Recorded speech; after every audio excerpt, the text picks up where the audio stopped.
Gold trusted gold buyers. మీరు తాకట్టు పెట్టిన బంగారాన్ని విడిపించి ఈ రోజు ఉన్న మార్కెట్ ధరకు కొనబడను. న్యూలీ మ్యారీడ్ కపుల్కి ఇప్పుడు వైజ్నాలో ఒక చిన్న ఇన్ఫెక్షన్ వచ్చింది అని అంటే అది కొంచెం మేజర్ అయ్యేంత వరకు రికగ్నైజ్ చేసే సిచ్యువేషన్స్ కొంచెం తక్కువే ఉంటాయేమో. సో ఈజీగా రికగ్నైజ్ చేసేవి ఇప్పుడు నాకు ఒక అక్కడ వైజనల్ ఇన్ఫెక్షన్ ఉంది అని రికగ్నైజ్ చేయడానికి సిమ్టమ్స్ ఏమైనా ఉంటాయండి మీ ఉద్దేశ ప్రకారం ఇనీషియల్ స్టేజ్లో? న్యూలీ మ్యారీడ్ కపుల్లో more than vaginal infection they will have mostly urethral infection. Honeymoon cystitis అంటాం. అంటే అది యూరెథ్రా దగ్గర ఇరిటేట్ అయ్యి అక్కడ బ్యాక్టీరియా కాలనైజ్ అవ్వటము, బ్లాడర్లో కూడా ఎసెండ్ అయ్యి ఫ్రీక్వెన్సీ ఆఫ్ యూరిన్ అది చాలా కామన్. సో అందుకని ఫస్ట్ మ్యారేజ్ అయిన ఫ్యూ మంత్స్లో ఏదైనా ఫీవర్ వచ్చినా ఫ్రీక్వెన్సీ ఆఫ్ యూరినేషన్ వచ్చినా కంపల్సరీగా ఒకసారి కల్చర్ చేయించుకొని ఏదైనా ఇన్ఫెక్షన్ ఉంటే యాంటీబయాటిక్ వాడాల్సి ఉంటుంది. And basically we tell them to drink lot of water. And pre and post coital కూడా emptying the bladder, drinking water అవి. తర్వాత ఈ దెర్ ఆర్ సర్టన్ మేబీ ఈ the type of coitus, oral sex ఇలాంటివన్నీ కూడా they can increase the incidence of infection. So ఇవన్నీ కూడా awareness ఉండాలి. ప్లస్ డిశ్చార్జ్, ఎనీ డిశ్చార్జ్ మామూలు కంటే ఎక్కువ డిశ్చార్జ్ ఉంటాం, ఫౌల్ స్మెల్ ఉంటాము, ఇచ్చింగ్, సమ్ లోకల్ ఇరిటేషన్ ఉందంటే దే హ్యావ్ టు గో. మూడోది ఏంటంటే వీళ్ళలో హైజీన్ ఎక్కువ అనిపించి డూషెస్ చేసుకుంటారు, వెజైనల్ డూషెస్. తర్వాత స్మెల్ వస్తుందంటే ఇంకేదన్నా అవన్నీ కూడా బ్యాడ్. ఇప్పుడు మన స్కిన్, మన చర్మం అనుకుంటాము క్లీన్గా మనం 10 సార్లు కడుక్కుంటే ఇది బ్యాక్టీరియా ఫ్రీ అనుకుంటాం, కానీ దీని మీద బోలెడు బ్యాక్టీరియా ఉంటుంది. అలాగే vagina is also full of bacteria. And that bacteria is, దీని మీద ఉన్న బ్యాక్టీరియా నా స్కిన్కి నా సొంతం. సో నేను దీని మీద వేరే వాళ్ళ బ్యాక్టీరియా, వేరే బ్యాక్టీరియా వచ్చిందంటే ఇన్ఫెక్ట్ అవ్వచ్చు. సో కపుల్లో కొంత ఇన్కంపాటబుల్ బ్యాక్టీరియా ఉన్నప్పుడు కూడా ఒక్కోసారి ఇన్ఫెక్షన్ రావచ్చు. అది ఏదన్నా వచ్చినప్పుడు దాన్ని చూసుకొని ట్రీట్ చేసుకోవాలి. ఈ డూషెస్ అవి చేసినందువల్ల బాడీలో ఉన్న నార్మల్ బ్యాక్టీరియాని మనం తీసేస్తాం. తీసేసినప్పుడు ఏమవుతుంది, abnormal bacteria will become more stronger. So the infections may become more difficult to eradicate. Plus fungal infection, fungus elements కూడా ఉండొచ్చు. ఈ బ్యాక్టీరియాకి యాంటీబయాటిక్ ఇచ్చినప్పుడు ఫంగస్ పెరగచ్చు. సో ఇలా దేర్ ఇస్ ఏ హార్మోనల్ మిల్యూలో ఒక బ్యాలెన్స్ ఉంటుంది.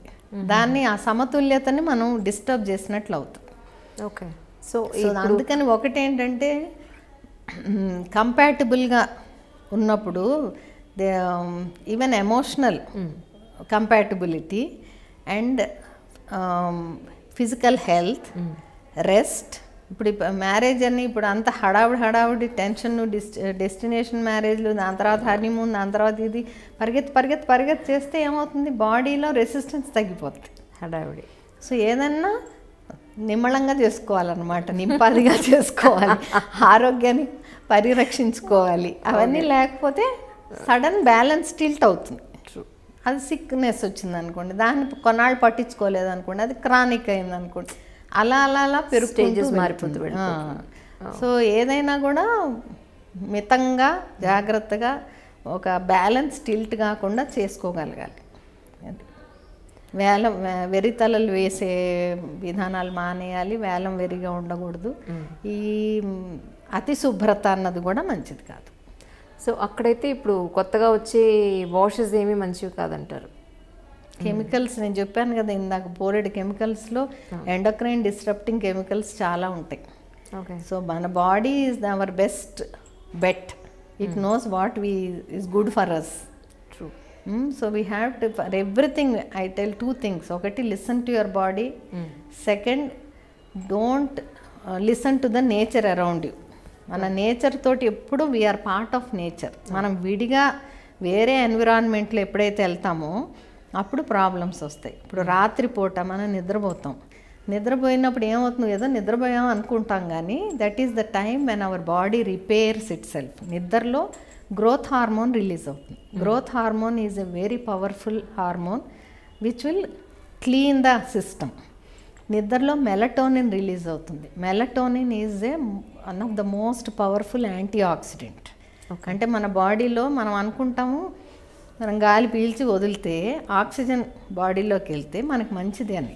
మంచిదే కానీ ఆక్సిజన్ వెళ్ళి it causes oxidative stress. Okay. So the more oxygen we take in, the more stress our body is releasing. Okay. And that stress తగ్గించడానికి anti oxidant కావాలి. Okay. So anti oxidant మన శరీరమే తయారు చేస్తుంది. ఏంటది? మెలటోనిన్. అది ఎప్పుడు తయారు చేస్తుంది? రాత్రిపూట లైట్లు ఆర్పేసి చీకట్లో పడుకుంటే అప్పుడు ఇక్కడ మనకి ఫోటో సెన్సర్స్ ఉంటాయి ఫోర్ హెడ్లో, అవి చెప్తాయి ఓహో చీకటి పడింది అని. లేకపోతే మనకి ఎలా తెలుస్తుంది రాత్రి పగల అని? చీకటి పడింది అన్నప్పుడు అప్పుడు మెలటోనిన్ రిలీజ్ అవుతుంది. అది బాడీ అంతట్లోకి వెళ్ళి ఈ ఆక్సిజన్ ఫ్రీ రాడికల్స్ అన్నిటినీ స్కావెంజ్ చేస్తుంది, క్లియర్ చేసి బయటికి బాడీలోంచి బయటికి పంపిస్తుంది. సో మనం రాత్రిపూట నిద్రపోలేదనుకోండి, ఒక వారం రోజులు మీరు నిద్రపోకుండా ఉండండి, తర్వాత మన ఆరోగ్యం ఎలా ఉంటుందో చూడండి. సో ఇవన్నీ కూడా దట్ మీన్స్ నేచర్తో. సో పగలు లేచి ఉండాలి, రాత్రి పడుకోవాలి. ఇప్పుడు బీపీఓల్లో ఏం చేస్తున్నాం? రాత్రిళ్ళు పని చేస్తున్నాం, పగలు నిద్రపోతున్నాం. సో ఇవన్నీ నెగిటివ్ అవుతున్నాయి అన్నమాట. And for more videos, Please subscribe to iDream. Please subscribe to iDream. Please subscribe iDream. And please subscribe to iDream. For more videos, subscribe to iDream. please like, share and subscribe to the channel. Congratulations, iDream. Subscribe to iDream. Subscribe to iDream. So subscribe to iDream Media. iDream team andarki huge congratulations. Please subscribe iDream Media. Please subscribe to iDream. Subscribe iDream. Please subscribe to iDream. iDream అంటే నా కళల ఛానల్ను subscribe చేసుకున్న నోరు తిరుగుతలేదు, మీరైతే గంట గుర్తు కొట్టండి. For more such videos, please subscribe to iDream.